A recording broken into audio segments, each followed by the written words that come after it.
Muy bien, estamos listos entonces. Bueno, eh, teníamos este tercer propósito en el diseño matrimonial de Dios y que habla abiertamente de que es un matrimonio heterosexual, ¿verdad?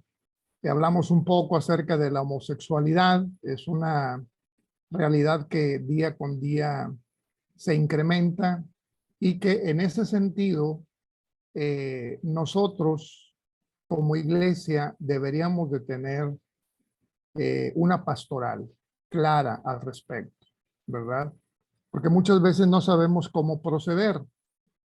Y aquí yo quisiera compartir tres aspectos que son fundamentales para que como iglesia los tomemos en cuenta respecto de estos casos que se presentan en el seno de las congregaciones. Número uno, nosotros como cristianos y también imitando a Dios, amamos a todas las personas, independientemente de la preferencia sexual que tengan. Es un principio bíblico. De tal manera amó Dios al mundo que ha dado a su Hijo unigénito para que todo aquel, y cuando dice todo aquel, están incluidos todos los seres humanos, independientemente de el pecado o los pecados que se hayan cometido, ¿no? Eso hay que tenerlo en mente, hermanos. No discriminar, no rechazar, ¿verdad? Simplemente mostrar amor al ser humano, ¿verdad? La homosexualidad es un pecado entre muchos otros que agobian a la humanidad. Número dos, no estamos de acuerdo con la práctica homosexual, ¿verdad? Eso también es importante mencionarlo. Como iglesia no estamos de acuerdo no solo con la práctica homosexual, sino con la práctica del pecado, cualquiera que sea. No estamos de acuerdo con el adulterio, con la fornicación, con ninguna desviación sexual. No estamos de acuerdo con el robo, con la violencia, con nada de eso. Estamos de acuerdo porque es pecado, ¿verdad? No porque sea una eh, falta mayor o menor, sino porque es pecado simplemente. Entonces no estamos de acuerdo con la práctica del pecado. Y número tres, creemos que Dios tiene el poder y el amor suficientes para cambiar a cualquier persona independientemente del pecado que cometa. Digo, nos cambió a nosotros, ¿verdad? ¿Por qué no podría cambiar a alguien más? Además, hay muchos casos documentados en donde las personas han rectificado esa desviación en el manejo de la sexualidad. Bueno, dicho esto, pasamos de este punto número 3 al punto número 4. Dios diseñó el matrimonio para ser exclusivo, es decir, monógamo, no abierto o polígamo, ¿verdad?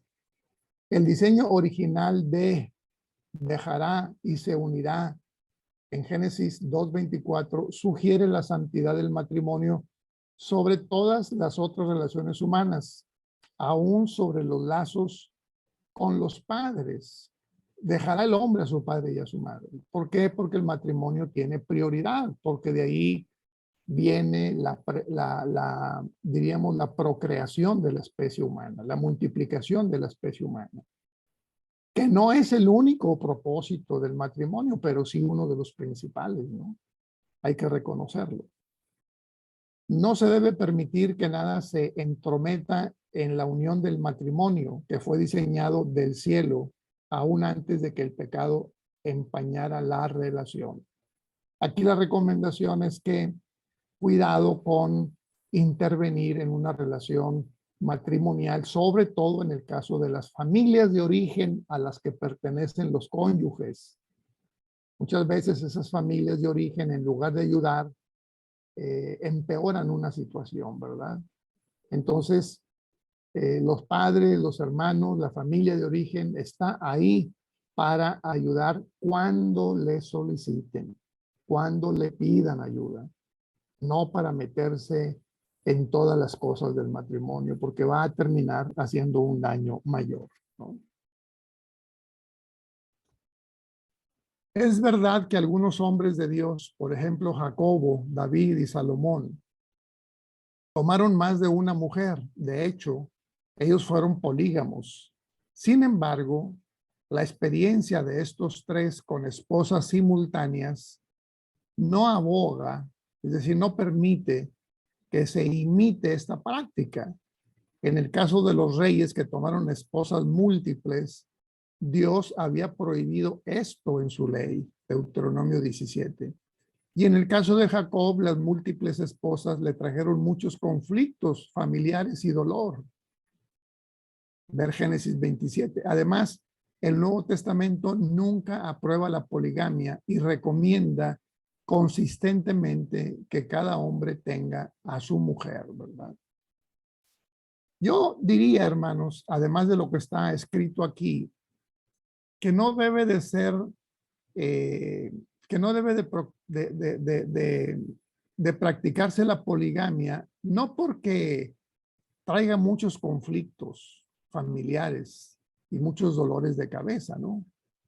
No es tanto por eso, sino más bien porque no es la voluntad de Dios, porque no es el mandato de Dios fue de un hombre con una mujer.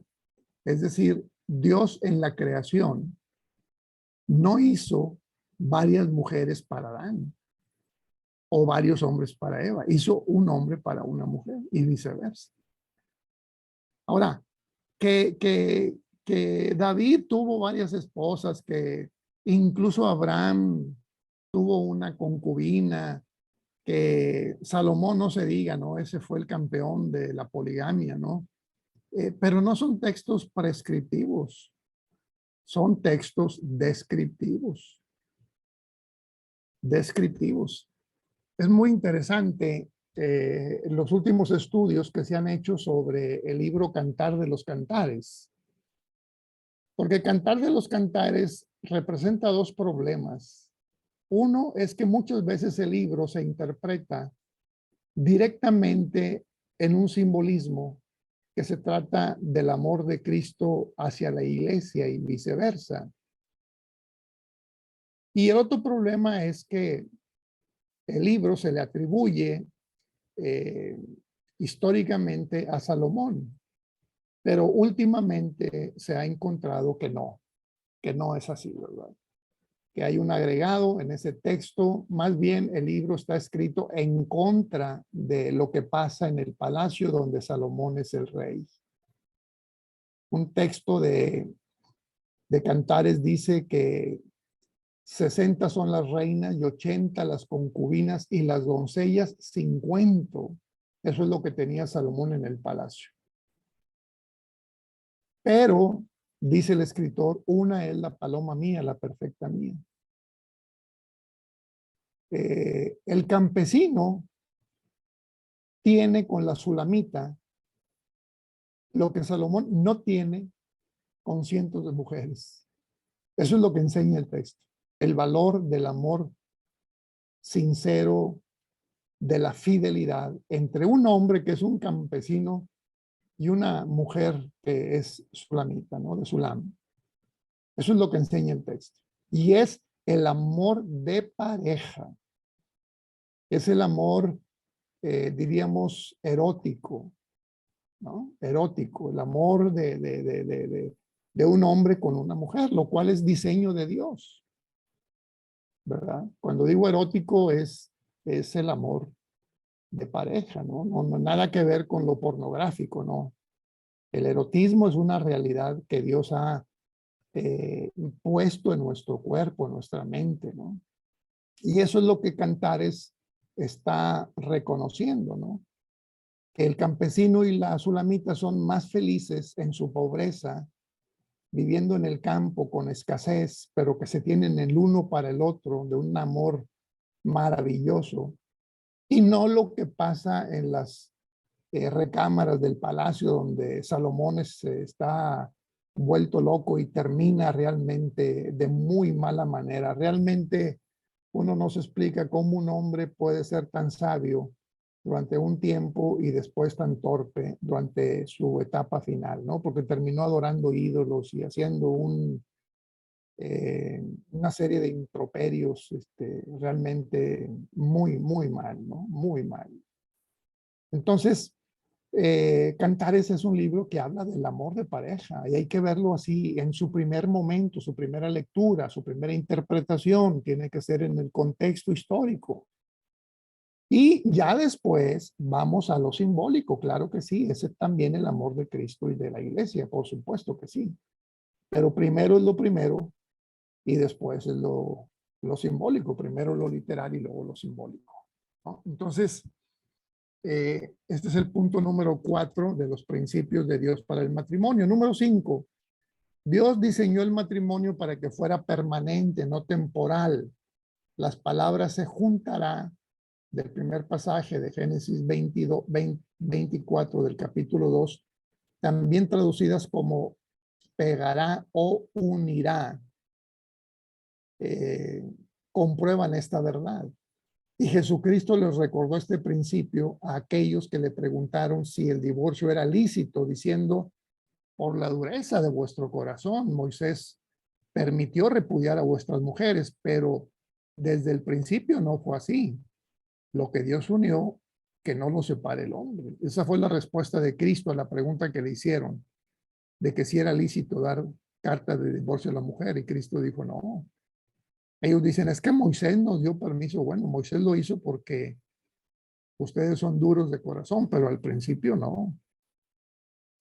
El estándar de la Biblia en cuanto a la duración del matrimonio se repite en muchos otros versículos, incluyendo Mateo 5:32, etcétera, ¿verdad? Porque la mujer casada está sujeta a la ley del marido mientras vive, ¿verdad?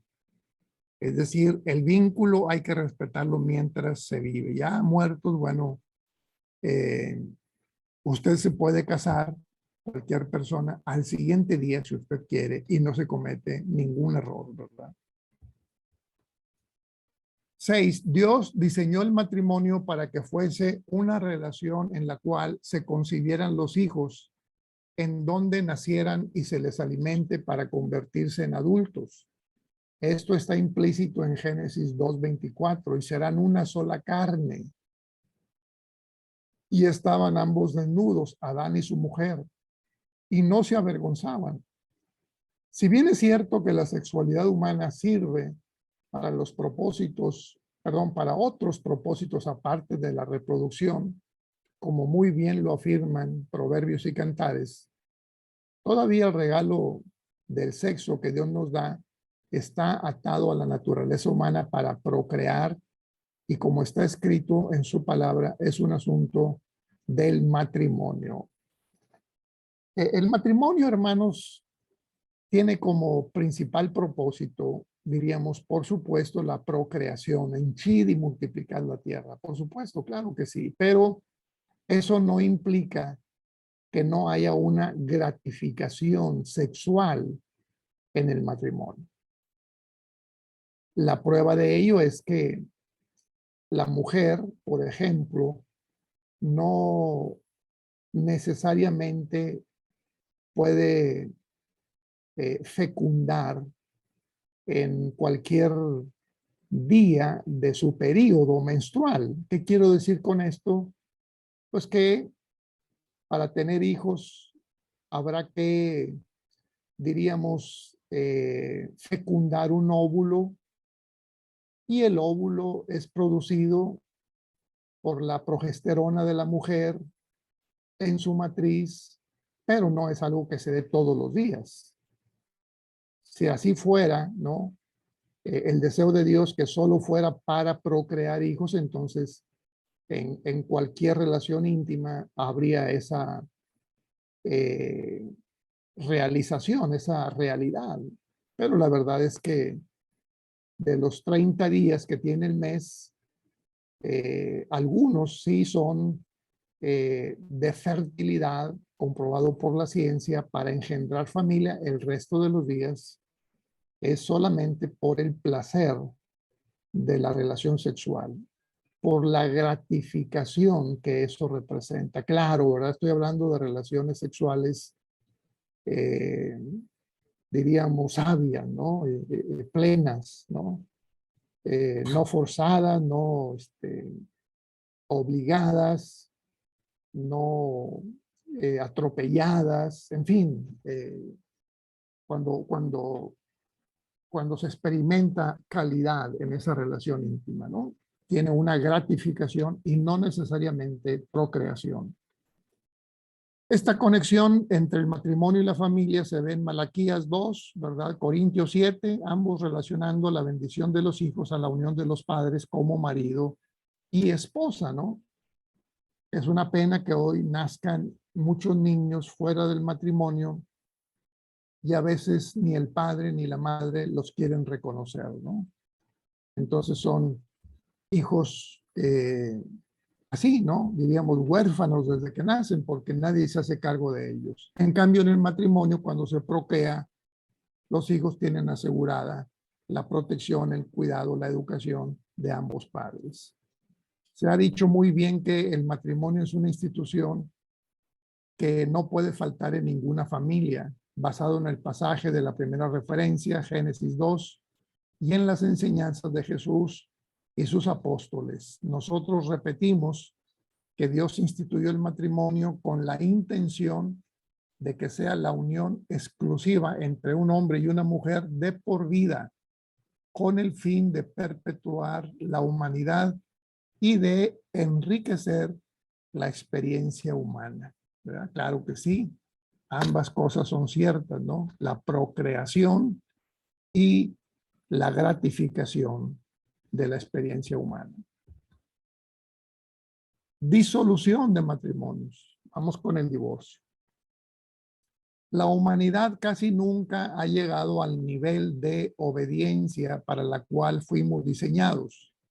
Tampoco ha alcanzado la bendición a la que esta santidad nos pudiera llevar. Las riñas y aflicciones son elementos comunes en cada época, sociedad e institución, incluso en las familias y en los matrimonios, incluso a veces en matrimonios y familias de la iglesia. Diseñado para una exhibición pública de estabilidad agradable, productiva, muy seguido la escena doméstica atrae la atención por la discordia. Desde el año de 1960 en algunas naciones, los matrimonios cuya felicidad ha sido rota por el divorcio alcanzan el 50%, ¿verdad?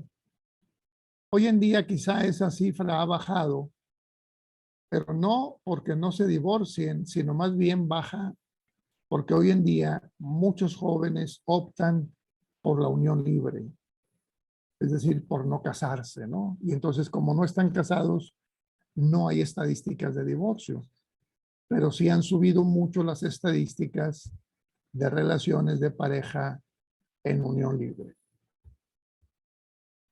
Todos estos fracasos están bíblicamente relacionados con el primer pecado y con la maldición que el pecado ha traído a la experiencia humana. Así como se muestra la unión matrimonial en la última parte del segundo capítulo de Génesis, también el pecado se desata en el tercer capítulo. La felicidad matrimonial destinada para la primera pareja es probada tremendamente. Y esto no fue solamente para Adán y Eva. Las palabras de Dios dirigidas a la pareja caída significan que el resultado de su pecado les traería trabajo y tensión constante que acompañaría todos sus esfuerzos para vivir en perfecta armonía. Él le dijo a la mujer, y tu deseo será para tu marido y él se enseñoreará de ti. Si bien la labor de salvación de Cristo termina con esta maldición, no borra el hecho de que muchas relaciones matrimoniales siguen sufriendo la negativa realidad que esto conlleva. Bueno, lo que dice el segundo párrafo, hermanos, es que esta consecuencia del pecado prevalece hasta hoy, incluso en los matrimonios de la iglesia, aunque debemos de reconocer que Cristo también redime la relación de pareja. Cristo redime todo, hermanos. todo lo que tiene que ver con el ser humano. Redime su economía, redime su salud, redime su relación con pareja. Es decir, cuando Cristo llega al corazón del hombre, lo salva integralmente, porque ahora el hombre tiene conocimiento y tiene el Espíritu Santo, por lo tanto, lo salva de cuidar su cuerpo, de cuidar su economía, de cuidar su matrimonio. Es decir, todo es redimido, pero en algunos casos los cristianos no están conscientes y quieren mantener el patrón de dominio en la relación de pareja. Pero se supone que también Cristo debería redimir esa relación. Las dificultades y fracasos son inevitables en todos los matrimonios, aunque todavía permanece como la opción para obtener una relación permanente y satisfactoria entre los sexos. El matrimonio está cargado con algún grado de tensión en ambos cónyuges.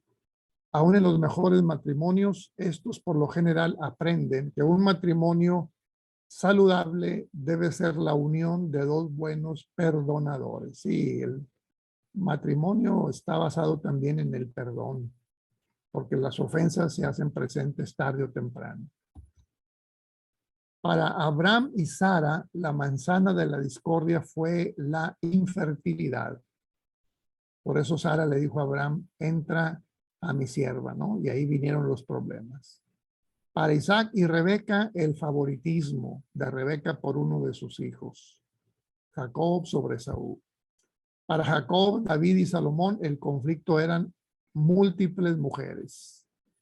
Para otros, la discordia pueden ser los problemas financieros, las expectativas de sus responsabilidades, tensiones sexuales, suegros u otros asuntos, ¿no? Pero problemas no faltan. La discordia a menudo se resume en el egoísmo personal y en el fracaso de tratar a nuestro cónyuge como quisiéramos que se nos tratara. Podríamos ajustar nuestras actitudes y acciones, pero por lo general no lo hacemos.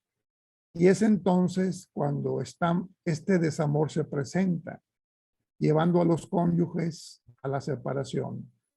Si la pareja que se está divorciando evade el serio abuso emocional o físico que esto implica, conforme se van separando, la separación sería más exitosa que muchas otras. Sin embargo, el fracaso es el mismo conforme el matrimonio termina. En otras palabras, ya sea que te divorcies en buenos términos o ya sea que te divorcies en medio de peleas y conflictos, finalmente el matrimonio termina y eso es un fracaso, en buenos o en malos términos.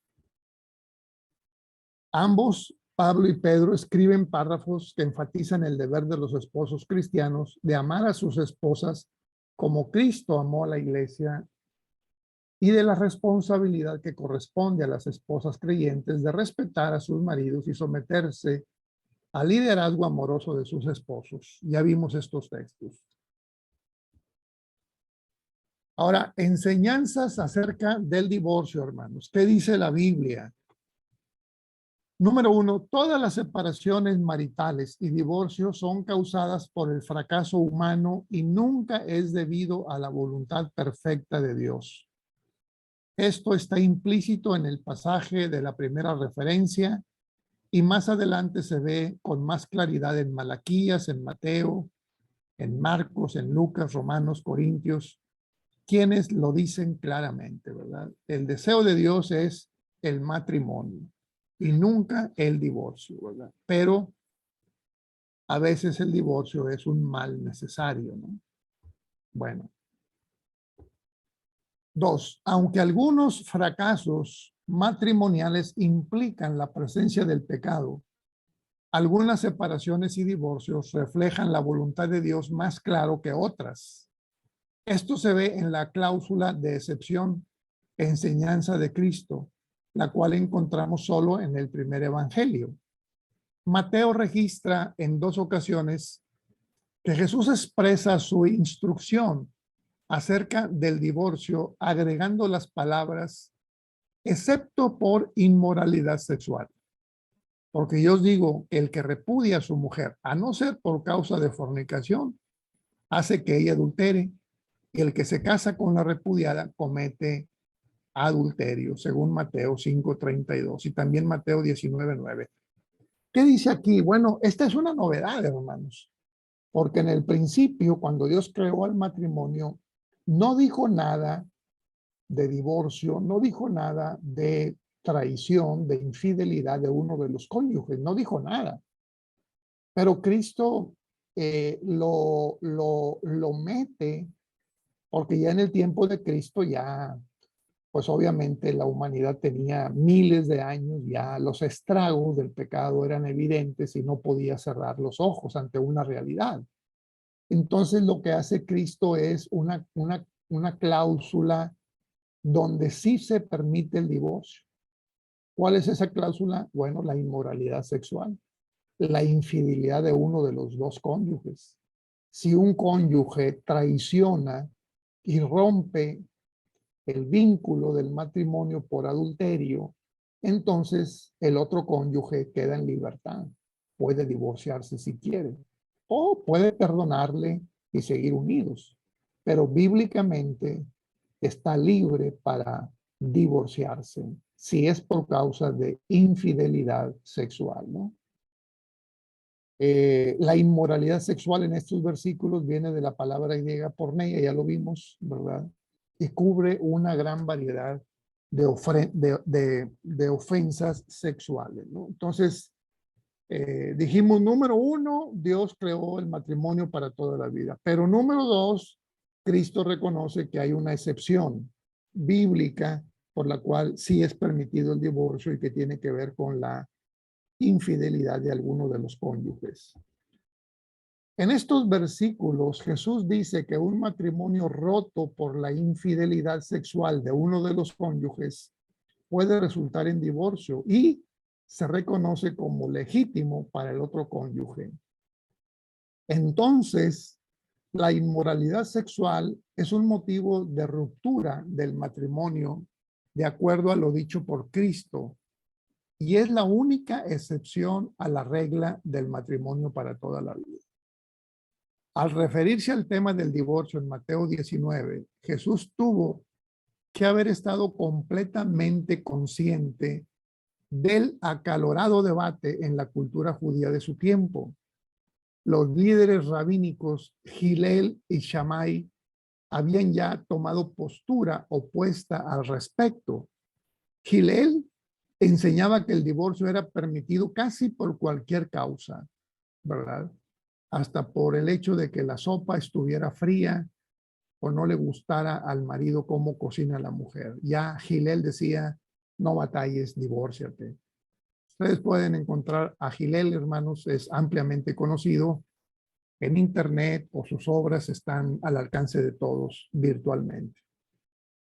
Evidentemente Hillel estaba siguiendo la forma equivocada de la enseñanza de Moisés, la cual era frecuentemente mal interpretada, ¿no? Porque Moisés sí permitió dar cartas de divorcio, pero, repito, es un texto descriptivo. Por el otro lado, Shammai enseñó la forma más restringida, la cual decía que Moisés permitía el divorcio solo por indecencia sexual, como lo implica el versículo de Deuteronomio. La posición de Jesús es muy similar a la que enseñaba Shammai. Por ejemplo, el divorcio válido se restringe únicamente a una causa, porneia, y no debe extenderse a otras. Es decir, Shammai decía que tiene mal carácter, aguántese. Que no trabaja, aguántese. Que es violenta o violento, aguántese. La única causa es la causa de infidelidad sexual.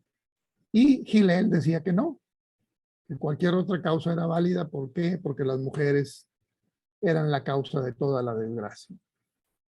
Este tema ha generado mucho debate. Algunas personas concluyen que la cláusula de excepción que encontramos en Mateo no es significativa y Jesús no tolera el divorcio en ningún caso. Otras van al otro extremo totalmente opuesto, queriendo aprobar casi todos los divorcios usando la cláusula de inmoralidad sexual que Jesús dio, haciendo que se amplíe más allá de lo reconocible. En otras palabras, hoy en día también están las dos posturas, ¿no? Hay quienes dicen, mira, ese texto que Jesús dice, solo lo dice Mateo, por lo tanto es de menor importancia. Así es que no deben de divorciarse, aun y cuando algún cónyuge haya sido infiel.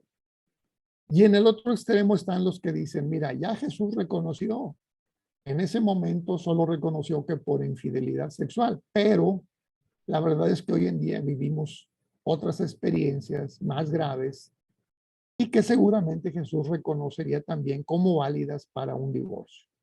O sea, están las dos posturas todavía, ¿no? Sería que estamos con las posturas antiguas de Gilel y Shammai, pero ya en el siglo XXI, ¿no? De los dos lados hay defensas. Ser ciudadanos del reino de Cristo no niega a sus seguidores una ciudadanía en los reinos terrenales, es decir, somos cristianos, pero vivimos en países que tienen leyes. Sin embargo, les afirma que donde las leyes, diríamos, del Estado que chocan con el cristiano, lo que pertenece a Cristo toma prioridad sobre lo que pertenece al César. Y el asunto de la guerra es uno de los cuales se ve esta realidad, ¿no? El llamado del Señor triunfa sobre el deber cristiano que impone el Estado. Ya lo vimos esto, ¿verdad? La Biblia dice no matarás. Entonces yo respeto antes que lo que diga mi gobierno en Colombia, en Venezuela, en Perú, en cualquier país, yo respeto primero lo que dice Cristo a lo que diga mi gobierno, ¿no? Y eso está claro en la guerra, ¿no? Vamos, pero no a matar a nadie, vamos a curar a los enfermos. Okay. Es lo mismo en el caso del divorcio, ¿verdad? O del matrimonio con personas del mismo sexo. En los estados se obliga a que los ministros oficien matrimonios homosexuales, ¿verdad? Uno debe de negarse por causa de conciencia de fe, ¿verdad? Si para eso lo tienen que meter en la cárcel, bueno, pues adelante, ¿verdad? Pues ni modo, pero primero es lo primero, ¿no? En procedimientos de divorcio es raro para cualquiera admitir que el caso no coincida con la excepción que dijo Cristo. Sin embargo, el insistir algo contrario a lo que dice Mateo 5 y 19, diciendo que el divorcio nunca es permisible para los cristianos a pesar de la situación, degrada las palabras de Jesús y desacredita las escrituras. Aquí ya la iglesia toma una posición.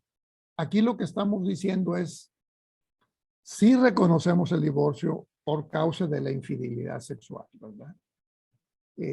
Si no lo reconocemos, entonces estamos menospreciando las palabras de Cristo en Mateo 5 y Mateo 19. Así es que sí lo reconocemos y se puede aplicar, ¿verdad? Número 3, ninguna separación matrimonial o divorcio, ojo con esto, hermanos, separa a las víctimas del amor de Dios. Esta declaración procede de la capacidad infinita de Cristo para perdonar el pecado, como se menciona en Mateo 12:31. Dicho pecado es dicho pecado es expiado por su muerte y resurrección en nombre de la caída de la humanidad. Cada divorcio involucra en cierto punto al pecado, alguno más que otro, pero ningún divorcio es imperdonable. Las enseñanzas de Jesús y el Nuevo Testamento acerca del pecado imperdonable nunca están ligados al matrimonio, al divorcio o a la segunda nupcia. ¿Qué queremos decir aquí, hermanos? Bueno, lo que queremos decir aquí es que el único pecado que no se perdona es la blasfemia contra el Espíritu Santo o contra Dios. Todo lo demás es perdonado. Tengan cuidado con esto porque pareciera ser que abrimos una puerta para que la gente ande muy feliz divorciándose y volviéndose a casar y otra vez divorciándose y volviéndose a casar, al cabo que Dios perdona todo. Bueno, a los que son salvos Dios les perdona todo, ¿verdad? Los que son salvos no juegan con el pecado. Los que son salvos no practican el pecado. Si una persona eh, abusa del pecado, si una persona vive en pecado, lo único que está diciendo es que nunca ha sido salvo. Porque el que es nacido de Dios no practica el pecado. Pero no estamos ciegos para no reconocer que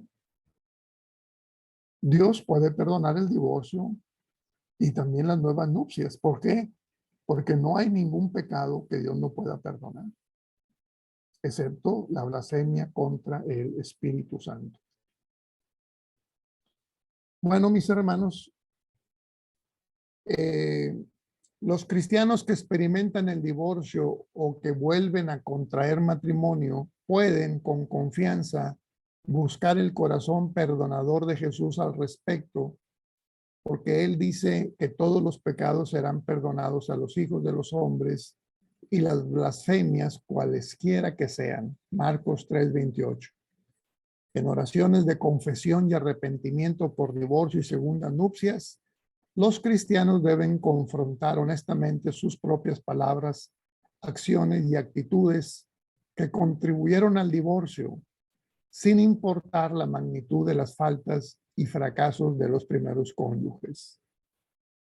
Cuando tenemos una situación de divorcio y recasamiento, lo primero que hay que hacer en consejería es pedir al hermano o a la hermana que reconozca, que tenga claro en su mente de manera puntual qué fue lo que lo llevó al fracaso de su primer matrimonio, para asegurarse que no va a repetir esa conducta en sus segundas nupcias. No hay que olvidar, hermanos. Hay que perdonar, sí, pero no hay que olvidar, porque si olvidamos, entonces estamos destinados a cometer los mismos errores. Voy a parar aquí, hermanos, la clase, porque ha sido mucha información y seguramente habrá algunas preguntas y no lo quiero dejar para la siguiente sesión porque nos enfriamos del tema. Sé que están tomando nota, entonces me gustaría responder a las preguntas y en todo caso, el próximo miércoles vamos a concluir con este tema y abordaremos el siguiente. Les recuerdo que ya el próximo lunes vamos a concluir nuestro curso y como dije al principio, el próximo lunes voy a dar la bibliografía que ustedes deben leer y también cuál será el requisito para acreditar esta materia en el seminario. No se preocupen, yo sé que ustedes tienen también cargas de trabajo y algunos ya somos mayores, entonces estoy consciente de eso y además, pues sé que hacen su mejor esfuerzo. Entonces, no se preocupen mucho por el trabajo, pero sí hay que hacer algo, obviamente, para cumplir con el requisito académico y no devaluar nuestra institución, ¿verdad? Educativa, se va ahí. Bueno, adelante, hermanos. Si hay alguna pregunta o comentario, por favor, hágala. Permiso, pastor, buenas tardes. Buenas tardes, Marisa. ¿Cómo le va? ¿Todo bien? Todo bien, gracias. Pastor, yo tengo una pregunta.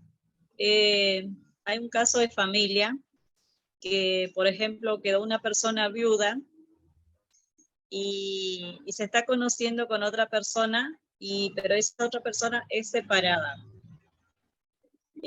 ¿Cómo la iglesia tomaría ese caso, por ejemplo, o cuál sería el consejo si se pidiera, por ejemplo, cómo uno podría aconsejar a una persona así? Porque por ahí esa persona que está viuda, ella se siente en el derecho, ¿no es cierto?, de rehacer su vida, pero por ahí como que tiene un cierto miedo porque la otra persona es separada. Eso por un lado. Y por otro lado, escuchando lo que usted explicaba, el tema de Jesús, a mí me llama mucho la atención, ¿no es cierto?, de cómo Jesús planteó el tema, siendo que Jesús empezó a apoyar a las mujeres, a ver todas las necesidades que pasaban las mujeres, que eran tan lastimadas físicamente o psicológicamente, todo. Y lo único que vemos en la Biblia, ¿no es cierto?, es que se habla el tema del adulterio. Viendo más allá, por ejemplo, de que hay muchos matrimonios que se separan por abusos psicológicos o físicos o de varias índoles, ¿no? ¿Qué usted me dice de eso? Bueno, en el primer caso, hermana, la primera recomendación así sería promover el divorcio para que el viudo pueda casarse con esa persona sin ningún problema. Entiendo que a veces no es fácil conseguir el divorcio porque simplemente la persona se separó, su cónyuge se fue lejos o ya no vive ahí o no quiere darle el divorcio. Pero en la ley encontramos que, bueno, acá en Estados Unidos uno se puede divorciar por teléfono, ¿eh? O por email. Este es el otro extremo, ¿no? Pero en países de América Latina, por ejemplo, hay países en donde la separación, si ha tenido, por ejemplo, 5 años en donde no ha habido ninguna relación de esa pareja, ya es cuestión simplemente de que el juez decrete que están divorciados. ¿Por qué? Porque ya no hubo convivencia, aunque la otra persona no quiera venir a firmar. Vaya, no es un trámite tan complicado. Y yo creo que por cuestión de conciencia para el viudo o la viuda, valdría la pena eh, lograr el divorcio de quien le interesa. Por varias razones. Primero, porque en su conciencia y ante la opinión de la iglesia no va a estar en paz. Va a llegar el momento en que le echen en cara, ¿verdad? Y eso le va a mortificar, ¿no? Se trata de ser felices y no de comprar problemas. La idea del matrimonio, en el caso bíblico y de este caso que usted plantea al principio, es que podamos tener una mejor plenitud de vida, ¿verdad? Entonces, si me voy a casar y empiezo ya de entrada con algunos problemas que no se resolvieron, pues entonces no va a haber esa plenitud de vida. Voy a tener un sentimiento de culpa, me voy a exponer a la crítica.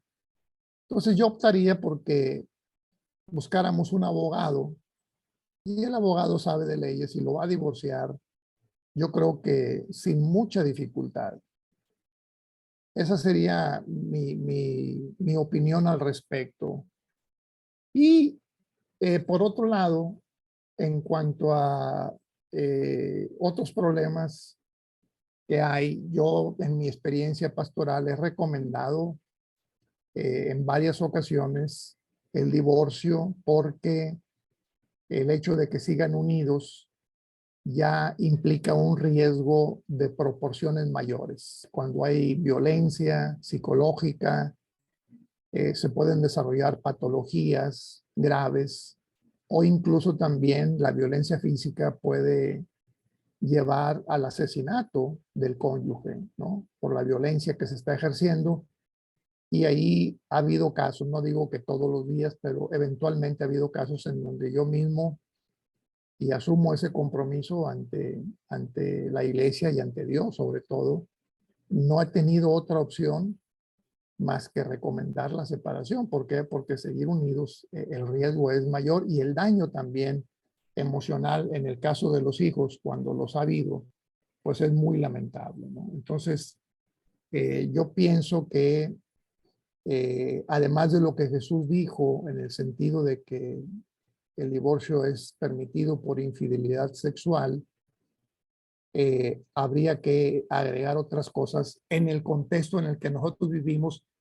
Y le voy a decir algo, en México, en Estados Unidos, en otros países, en los estatutos de estas iglesias nacionales está la posibilidad, está escrita la posibilidad de un matrimonio que se divorcia no solo por infidelidad sexual, sino por aspectos de violencia y cosas por el estilo. Claro, hay un mecanismo. Generalmente se nombra un comité de 5 ministros de experiencia que hablen con la pareja por separado, que luego los entrevisten juntos, que vean el caso de los hijos, que tengan la opinión de un psiquiatra, de un psicólogo. Es todo un estudio interdisciplinario y al final lo que ese comité decide es lo que se aplica. Y ha habido casos en que el comité decide es mejor el divorcio, porque es lo menos malo, ¿verdad? Estamos ante esa disyuntiva. Tenemos que escoger entre algo que es muy malo y algo que es menos malo. La opción de lo bueno no existe. Está nada más lo malo y lo peor. ¿Qué escogemos? Escogemos lo menos malo. Y Dios nos perdone, pero es lo que hacemos, ¿verdad? Entonces habría que, recomiendo la integración de un comité de 3 o 5 ministros que analicen el caso de fondo, ¿verdad? Y sepan y vean las causas. Muchas veces hay pues patologías emocionales, la gente que ejerce violencia es gente que no tiene dominio propio, en fin, palabras mayores, ¿no? Pero sí, se vive eso ya hoy en día en la iglesia, definitivamente. Muchas gracias, pastor. Para servir, Marisa. ¿Alguien más, hermanos?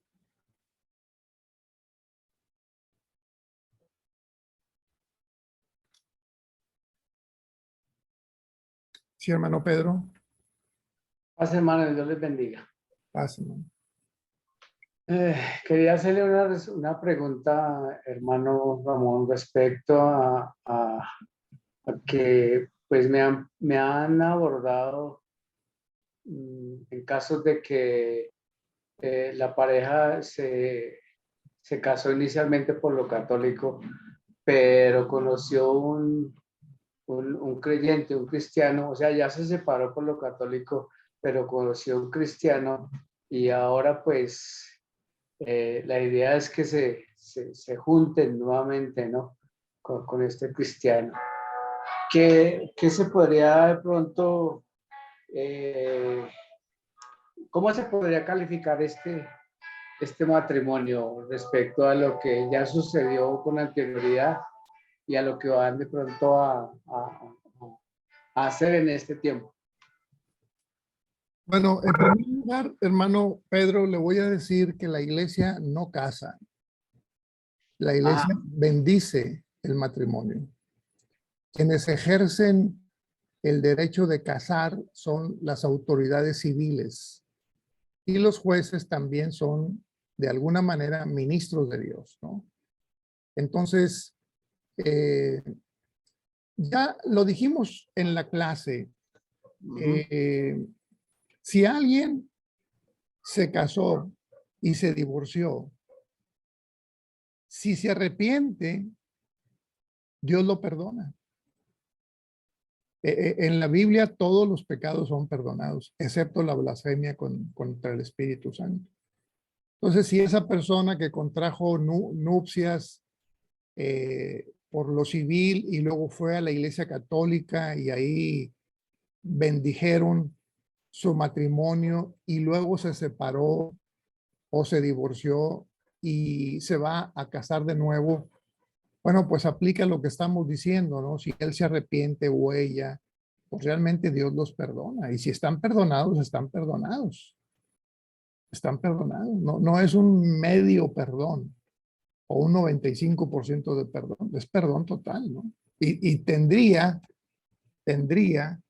la posibilidad de contraer nuevas nupcias. Aquí en consejería diríamos que habría que asegurarse de que esa persona reconozca qué fue lo que lo llevó al fracaso en su primer matrimonio, que lo tenga muy en claro para que no traiga eso a la nueva relación y vaya a terminar de la misma manera, porque eventualmente puede suceder. Pero legalmente no hay nada que le impida a contraer nuevas nupcias. Si está bien divorciado, lo puede hacer. ¿Quién más, hermanos? Gracias. Sí, hermano Pedro. Yo, pastor. Hola, buenas tardes. Sí, hermana Liti. Sí, yo quiero leerle la pregunta de hermana Bere, sí, que está en el chat. ¿La vio usted? No, no le he visto, perdón, Bere. ¿Y la va a leer usted? Sí. La hermana está afónica. Déjeme leerla entonces. Dale, dale. Eso nomás quería. Ok, muy bien. Bueno, dice la hermana Bere, ¿alguien me puede ayudar a leerle mi pregunta al pastor? Aquí estoy, hermana. Más arriba. Bueno, ok. Lamentamos que la hermana no pueda hablar. Siempre enriquece la clase, pero bueno, aquí estamos. Dice, pastor, si Dios creó al hombre para vivir en compañía, en este caso, casado, cuando una persona no logra formar una familia, es decir, encontrar pareja y casarse, ¿es decisión propia o se puede decir o pensar que Dios así lo quiso? ¿Usted qué opina? Esa es una pregunta muy interesante, hermanos. Fíjense, hay una mala idea, es un mito, ¿verdad? Hay que decirlo también, que debemos de buscar la media naranja. No sé si este dicho sea común en Sudamérica, ¿no? Pero acá en México se dice mucho.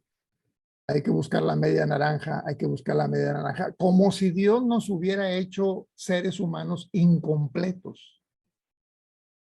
Y para caminar necesitamos como una especie de muleta. ¿Por qué? Porque estamos incompletos, estamos como inválidos. Entonces, como estoy incompleto y estoy inválido, entonces me tengo que casar. No, no es así.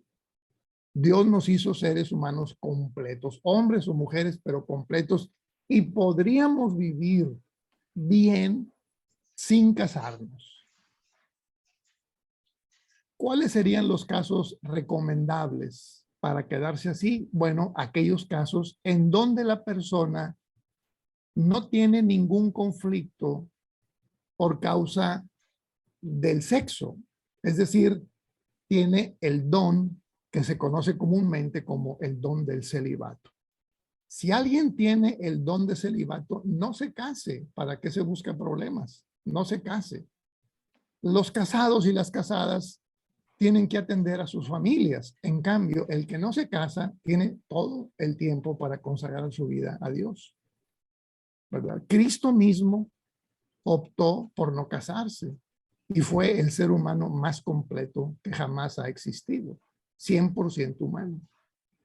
Ahora, por la condición nuestra, ¿verdad? En la mayoría de los casos, no sé qué porcentaje, pero por lo menos yo creo que 1 en 100,000 sería quien tuviera ese don de celibato, ¿no? Yo tengo amigos que son célibes y que son muy felices. Varios miembros en la congregación ahora mismo donde pastoreo, hombres que no sienten un llamado a despertar, diríamos, a la sexualidad que hay en su cuerpo, porque no sé si sus niveles de testosterona están muy bajos, no sé a qué se deba, pero no se sienten atraídos por el sexo opuesto. Y a veces hasta les decimos, mira, ven, porque le quiero presentar a esta persona o a esta otra. Y se las hemos presentado, pero es como si vieran a un hermano más o a un amigo más. Tienen el don del celibato, entonces está bien, no hay ningún problema, pueden tener una vida plena, ¿verdad? Dios los hizo así y entonces lo pueden hacer, no tendrían que casarse para sentirse plenamente realizados, ¿no? Ahora, la pregunta es que si son así por voluntad propia o porque Dios así lo quiso, bueno,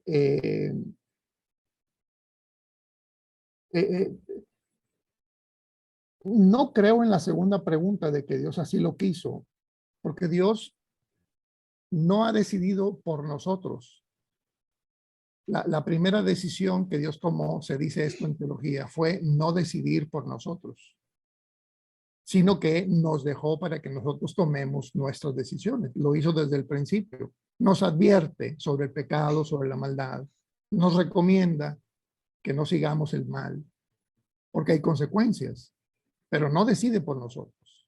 Si así fuera, él le hubiera dicho a Adán y a Eva, mira, no, espérame, no, dame el fruto ese, no comas ese fruto. Yo voy a decidir por ti, ¿verdad? No, no decide por nosotros. Entonces, no es que Dios así lo haya querido, más bien la persona toma su decisión de mantenerse célibe, es decir, sin casarse. Gracias por la pregunta, Veré.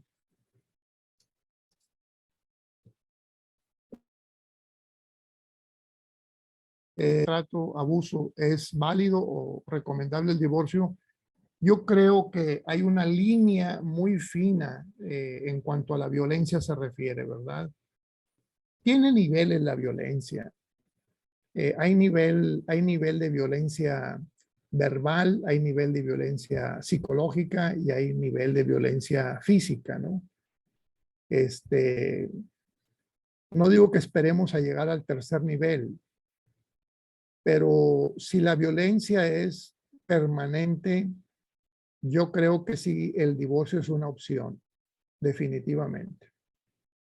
El divorcio es una opción cuando hay abuso, cuando hay maltrato verbal, psicológico o físico, sí es el divorcio una opción. Lo que pasa es que en la cultura, como históricamente la mujer ha sido subordinada y está diseñada para aguantar todo, entonces es muy difícil para ella tomar una decisión así porque piensa que está traicionando a Dios, que está traicionando a la iglesia, que está traicionando a sus hijos, que está traicionando a todo mundo, ¿verdad? Y muchas mujeres terminan realmente muy mal. Hay mucho feminicidio, hermanos, por cuestiones de violencia contra la mujer, ¿no? Entonces digo yo que sí es recomendable, es una opción el divorcio. Lo dije hace un momento, ¿no? El divorcio existe, ¿verdad? ¿Verdad? Ojalá no se necesitara, pero es mejor tenerlo y no necesitarlo que necesitarlo y no tenerlo.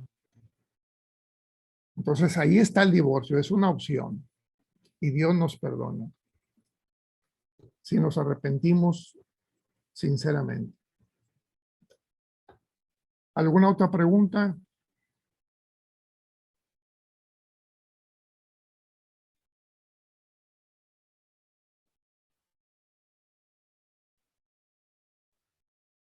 Bueno, parece que son todas las preguntas. ¿Comentarios finales, hermano? No, quería preguntarle algo.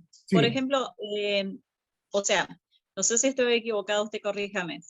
Cuando empezó a reconocer a la mujer como un ser que sea igual al hombre, que Dios creó por igual, ¿fue con Jesús o cuándo fue? Bueno, yo creo que sí Jesús marca un parteaguas, ¿no? Porque más allá de lo que la mayoría de la gente cree, realmente Jesús dignifica a la mujer. Ah, se corta. Jesús rompe los esquemas de su época. Mire, se pone a platicar con una mujer, y no solo una mujer, sino una mujer samaritana. Y luego en un lugar público, como era el pozo de Jacob, y a plena luz del día, porque eran las 12 del día. Entonces, no es que Jesús se la encontró y de repente ahí se dio el diálogo, no, Jesús va con toda intención. Es más, ella es una persona que ha tenido 5 hombres diferentes, ¿verdad? Y nunca nadie se esperó que Cristo fuera a platicar con ella. Los mismos discípulos se asombran cuando lo ven, ¿verdad? Que ellos fueron por comida y lo ven y no pueden creerlo, ¿verdad? Pero la verdad es que Jesús rompe el esquema que margina a los samaritanos, que margina a las mujeres y que margina a aquellos que han tenido varias parejas. Y la evangeliza, ¿verdad? Realmente es una obra maestra la que hace Cristo, ¿no? Y también Cristo incorpora mujeres en el grupo cercano como discípulas. No las nombra apóstoles, claro que no, porque Jesús está cuidando su ministerio y sabe él que si nombra a alguna mujer como apóstol, pues lo van a crucificar antes de tiempo. Por eso no les nombra, no los llama de esa manera, pero son discípulas, ahí están, siempre con Jesús, ¿verdad? Comentaba yo lo del secreto mesiánico. Jesús siempre caminó en el filo del precipicio, ¿verdad? Pero ahí estuvo corriendo el riesgo de lo que podía pasar. Y las mujeres están presentes en la historia de la salvación. Más incluso que los hombres. Porque los hombres se van y las mujeres se quedan. Son las que están hasta el último momento en la cruz, son las primeras que van al sepulcro, se aparece Jesús primero a una mujer. En fin, realmente Cristo dignifica a la mujer y la reconoce como igual, ¿no? En una cultura machista, lo que hace Cristo debería de ser un ejemplo para nosotros y terminar ya con ese machismo que tanto hace daño, sobre todo en América Latina, ¿verdad? Entonces sí la dignifica, le da el lugar que le corresponde, al mismo nivel que el varón.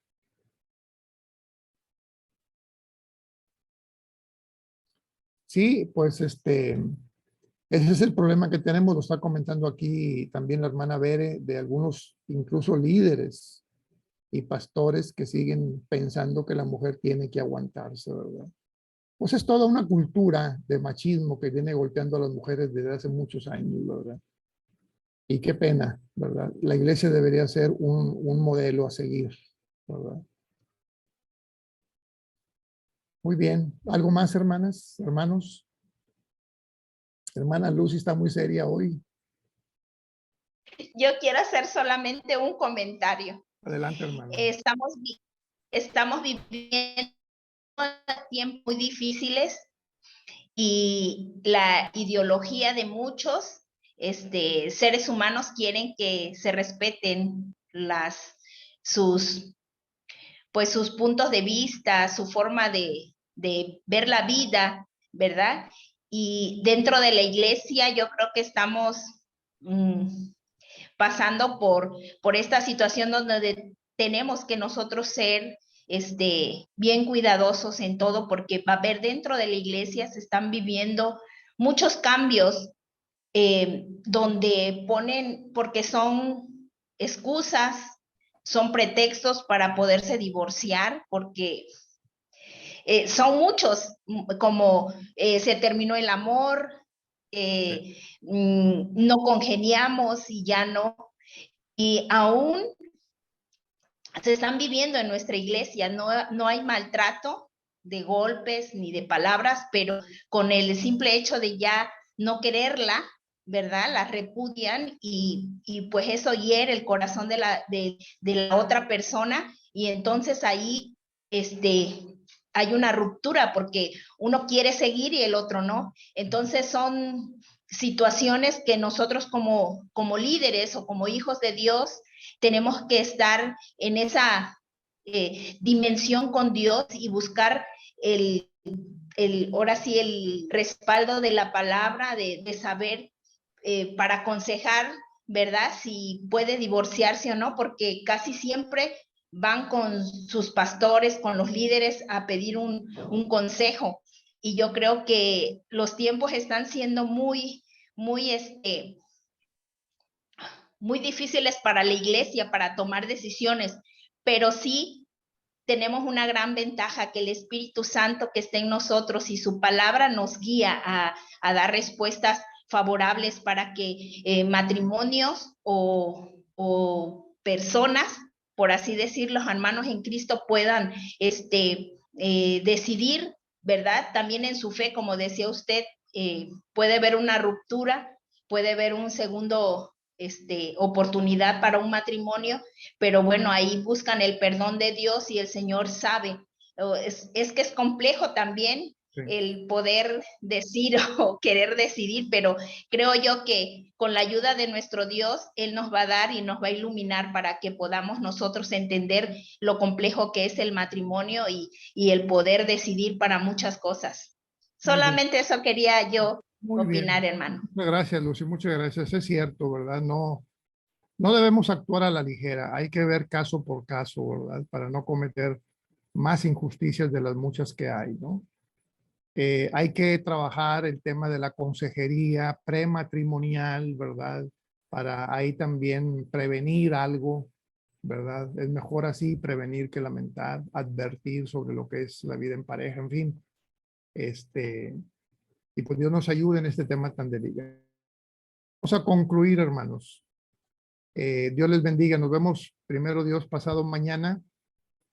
Voy a compartir con ustedes algo que nos quedó pendiente respecto de los 3 días y las 3 noches, revisando el temario que revisamos. Creo que no lo tocamos cuando hablamos de Cristo, muerte y resurrección, para tener claro eso, porque también es parte de nuestra creencia, ¿no? La mayoría de las iglesias cristianas piensan que Jesús murió el viernes y resucitó el domingo. Nosotros no creemos así. Nosotros creemos que murió un miércoles y resucita un sábado. Vamos a verlo, primeramente Dios, el próximo miércoles. Bueno, hermana Lucy, usted misma despídanos en oración, por favor. Sí, hermano, con Adelante. gusto vamos. Padre bueno que estás en los cielos, Señor, en esta tarde-noche queremos darte gracias, Señor, por tu amor, por tus bondades. Gracias, Señor, porque tu palabra, Señor, encontramos las respuestas, encontramos lo que tú quieres para nosotros y anhelas en tu corazón que sigamos, Señor, para que tengamos una vida bendecida, una vida en esplendor contigo, Señor, y en comunión contigo. Gracias, Señor, por esta clase. Señor, bendice a mi hermano Ramón, Señor, a su familia. Derrama bendiciones, Señor, en su vida, también en cada uno de mis compañeros, Señor, mis hermanos que están, Señor, conectados y los que van a ver esta grabación, que seas tú, Señor, bendiciendo, que les des la sabiduría, el entendimiento para poder entender la clase, Señor.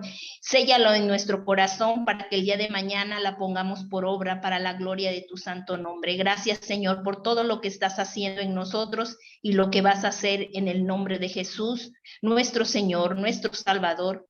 Amén. Amén. Muchas gracias, Lucy. Dios los bendiga, Sí. mis hermanos. Un abrazo para Igual, todos. que se bendiga a todos, que tengan hermanos, una buen linda descanso, Dios les bendiga, Paz, hermano. paz a todos. Buenas Que noches, mejore, bendiciones. Pues,